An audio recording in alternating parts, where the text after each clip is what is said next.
Hello दोस्तों, आज हम आपको बताएंगे ऑटोमोबाइल एयर कंडीशनिंग सिस्टम के बारे में। हम इसके बारे में बताने से पहले इसके कुछ मुख्य कंपोनेंट होते हैं उनको बता दें। पहला मुख्य कंपोनेंट है हमारा कंप्रेसर, दूसरा है कंडेंसर, तीसरा एक्सपेंशन वाल्व और चौथा इवेपोरेटर। अब इसकी आउटलाइनिंग भी इसे बता दें।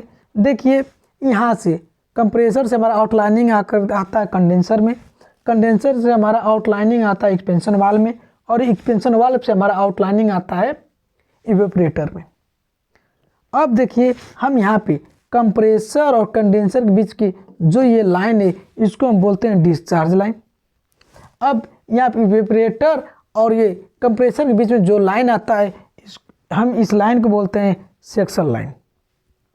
ठीक, अब यहाँ से देखिए कंप्रेसर और एक्सपेंशन वाल्व के बीच में हम ग्रीन कलर का एक लकीर दे रहे हैं और यहाँ पे देखिए कंप्रेसर और कंडेंसर के बीच में जो भी इधर वर्क होगा तो हाई प्रेशर और हाई टेम्परेचर पे वर्क होगा, और यहाँ पे एक्सपेंशन और इवेपोरेटर और एक्सपेंशन के बीच में जो इधर वर्क होगा वो लो प्रेशर और लो टेम्परेचर पे वर्क होगा। अब हम इसके एक एक वर्किंग के बारे में आपको बता दें। देखिए, पहला हमारा आ गया कंप्रेसर। कंप्रेसर क्या करता है, ये इवेपोरेटर से जो लाइन आई हुई है ये लो प्रेशर लो टेम्परेचर से एक रेफ्रिजरेटर गैस लेता है और इसे उस गैस को ये जो कंप्रेसर है ये हाई प्रेशर हाई टेम्परेचर में उसे दबाव देता है और वो आ जाता है हमारे पास कंडेंसर के पास। ठीक, अब ये कंडेंसर क्या करता है कि उसे अपने ओर प्रभावित होती है और वो जहाँ बाहरी हवा को ठंडा कर देती है।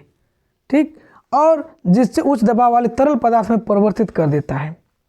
इसका मतलब यह है कि जहाँ से हमारे हाई प्रेशर और हाई टेम्परेचर पे जो हमारे गैस आए हुए हैं, ठीक, रेफ्रिजरेटर गैस आए हुए हैं, यहाँ पे इस गैस को यहाँ पे ले करके पंखे के थ्रू या यहाँ पे कूलिंग पंखे के थ्रू फिर इस जो गैस है इसको लिक्विड में परिवर्तित कर देता है, उसको कूल कर देता है, ठंडा कर देता है।